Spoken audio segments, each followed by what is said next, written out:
بسم اللہ الرحمن الرحیم۔ السلام علیکم ورحمۃ اللہ وبرکاتہ۔ حضرت ابو سعید خدری رضی اللہ عنہ اور حضرت ابو ہریرہ رضی اللہ عنہ روایت کرتے ہیں کہ نبی کریم صلی اللہ علیہ وآلہ وسلم نے فرمایا، جب کوئی کہتا ہے لا الہ الا اللہ واللہ اکبر،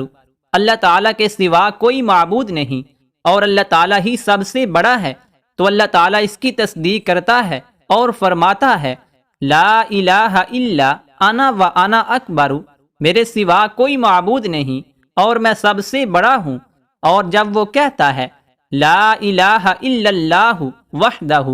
اللہ تعالیٰ کے سوا کوئی معبود نہیں، وہ اکیلا ہے، تو اللہ تعالیٰ فرماتا ہے لا الہ الا انا و انا وحدی، میرے سوا کوئی معبود نہیں اور میں اکیلا ہوں۔ اور جب وہ کہتا ہے لا الہ الا اللہ وحدہ لا شریک لہ، اللہ تعالیٰ کے سوا کوئی معبود نہیں، وہ اکیلا ہے اور اس کا کوئی شریک نہیں ہے، تو اللہ تعالیٰ فرماتا ہے لا الہ الا انا وحدی لا شریک لی، میرے سوا کوئی معبود نہیں، میں اکیلا ہوں، میرا کوئی شریک نہیں ہے۔ اور جب وہ کہتا ہے لا الہ الا اللہ لہ الملک ولہ الحمد،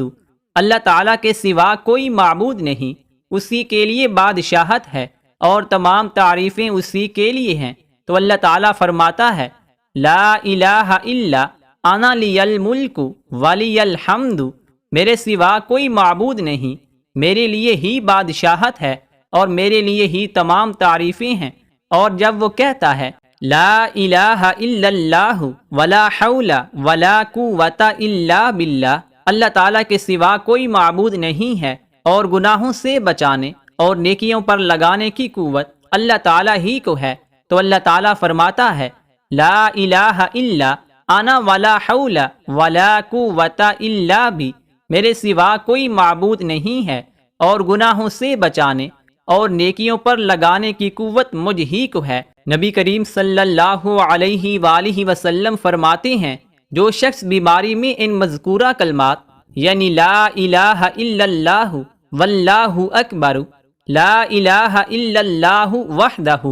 لا الہ الا اللہ وحدہ لا شریک لہ،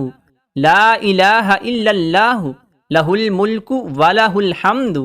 لا الہ الا اللہ ولا حول ولا قوۃ الا باللہ کو پڑھے اور پھر مر جائے تو جہنم کی آگ اسے چکھے گی بھی نہیں۔